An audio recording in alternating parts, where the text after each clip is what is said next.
ਬਾਬਾ ਇੱਕ ਸੂਰਮਨ ਸਰਕਾਰ ਨੂੰ ਕਿਸੇ ਹਾਲ ਪੁੱਛਿਆ ਜੀ ਜੀ ਤੇ ਉਹ ਹਾਲ ਦੱਸਦੇ ਨੇ ਆਪਣਾ ਹਾਂਜੀ ਕਿ ਦੁੱਖ ਵੇਖ ਕੇ ਆਪਣੀ ਜ਼ਿੰਦਗੀ ਦੇ ਕਰਾਂ ਕੀ ਹੁਣ ਮਰ ਨਹੀਂ ਜਾਣ ਹੁੰਦਾ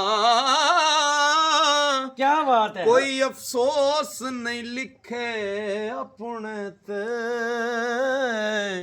ਬਾਜੋਂ ਕਿਸਮਤਾਂ ਸੁਖ ਨਹੀਂ ਪਾਣ ਵਾਹ ਵਾਹ ਵਾਹ ਵਾਹ ਬਾਤ ਓ ਡਾਡਾ ਨੇ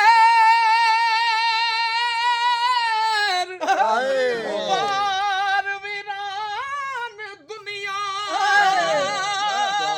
ਕੀ ਬਾਤ ਇਥੋਂ ਸੁੱਕਿਆ ਲੰਘ ਨਹੀਂ ਜਾਣ ਹੁੰਦਾ